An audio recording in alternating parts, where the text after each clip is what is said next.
bad lookout.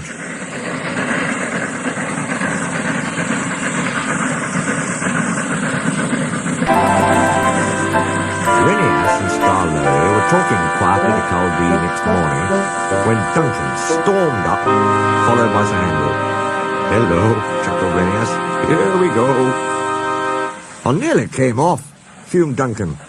"Those coaches pushed me. The thing controller says they didn't. He says I kept a bad lookout. "We've no money to mend you," he said.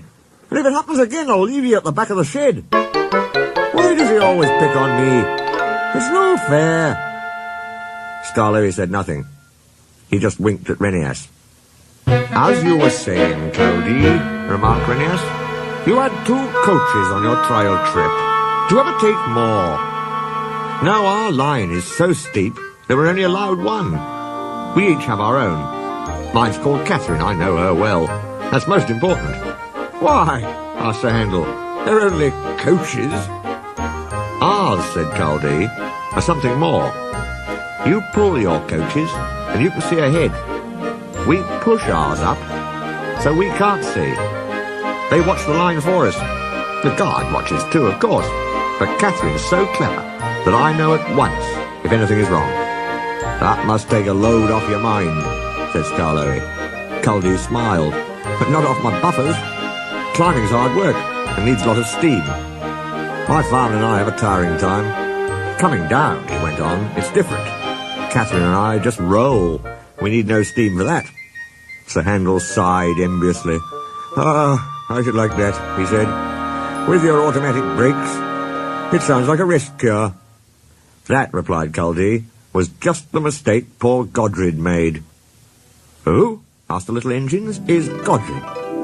"Godred was our number 1, and named after a king," Caldee replied. "Perhaps that went to his smoke box and made him conceited. He'd never keep a good lookout. He'd roll down the line looking anywhere but at the track. 'You'll have an accident,' I told him. 'Pooh,' he said, 'I've got automatic brakes, haven't I, and driver's got his air brake. What more do you want?' 'More sense from you,' I said. 'No engine can stop at once if he isn't ready to obey his driver's controls.' 'The first thing a young engine learns,' agreed Starlow. Godred never learnt sense. His driver and fireman and the manager all spoke to him. They even took him to pieces to see if anything was wrong. But he still went on in the same old way. One day, I was going up and waited at a station for Godred coming down to pass me. As I waited, so it happened. One moment he was on the track.